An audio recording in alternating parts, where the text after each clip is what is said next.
Good morning, students. Now we will discuss about the lesson number 6, photosynthesis. What is photosynthesis? Its simple definition is the process by which plants prepare their own food in the presence of sunlight, chlorophyll. Firstly, you will read this definition. Then the importance of photosynthesis. If the plants prepare their own food, then on all the living organisms depend directly or indirectly upon them. So it means photosynthesis prepare food for all.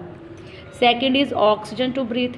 If plants photosynthesize, then it absorb carbon dioxide and release oxygen, and this oxygen supports life on the earth. Next is chlorophyll. Chlorophyll is the green pigment present in the leaves that is present in the chloroplast. Underline it. What is chloroplast? Chloroplasts are minute oval bodies bounded by a double membrane, and it has flattened sac-like bodies. They are called thylakoids.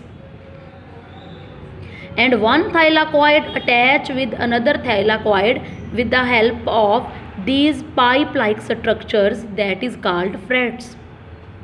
And the piles of thylakoids is called granum.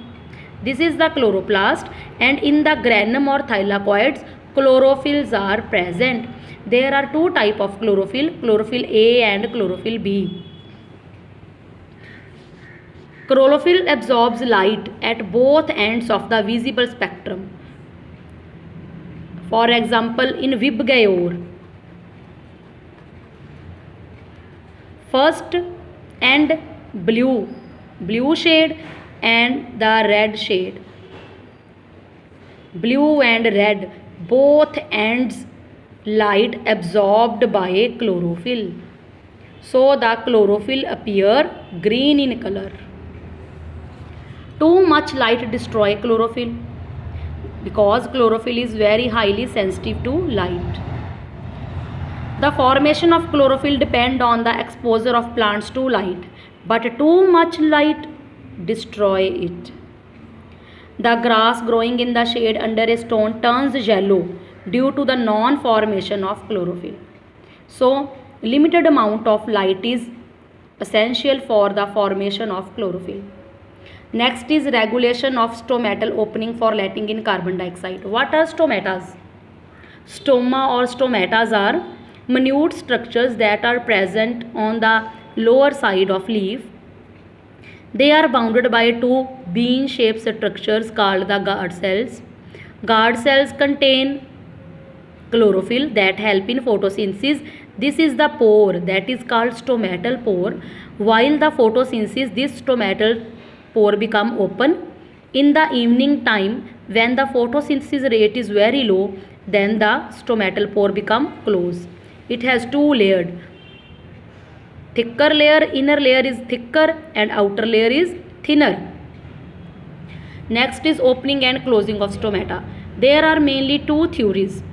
First is sugar concentration theory, second is potassium ion concentration theory. These two theories are very important. First is sugar concentration theory. This is the old theory. According to this theory, during the daytime, when the guard cells become photosynthesized, when they open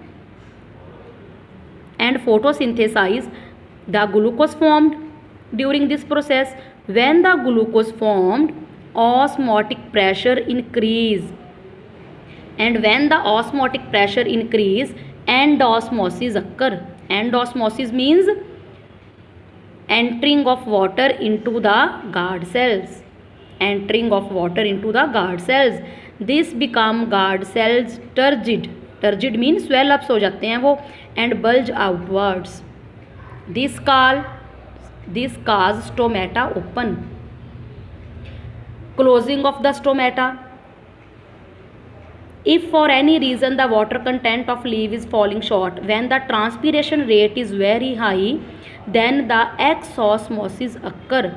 Exosmosis occur means removal of water from the guard cells, and the guard cells become shrink and the stomatal pore close. When the stomatal pore close, there is no photosynthesis, there is no transpiration occur. Next is potassium ion concentration theory. This is the newly theory on which the stomatal opening and closing depend. This is based on the potassium ion gradient.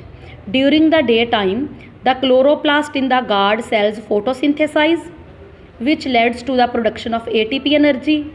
This ATP energy pump potassium ions into the guard cells. Note beta, in this theory, ATP is used to pump the potassium ions into the guard cells. And in the previous theory, there is glucose that cause osmotic pressure and end osmosis, and the potassium ion theory, ATP is used to actively pump the potassium ions into the guard cells that make the guard cells hypertonic. When the guard cells become hypertonic, more water from the adjacent cells is drawn into it and the cells become turgid. And when the cells become turgid, the stomatal pores open. And reverse reaction occur at night. Then the potassium ions leak out and the guard cells shrink and the stomatal pore close. Now students, you will read these topics: photosynthesis, chlorophyll, and these two theories today. In next video, we will discuss about the phases of photosynthesis: light dependent and dark dependent. You will draw this diagram on your bio notebook. Thanks.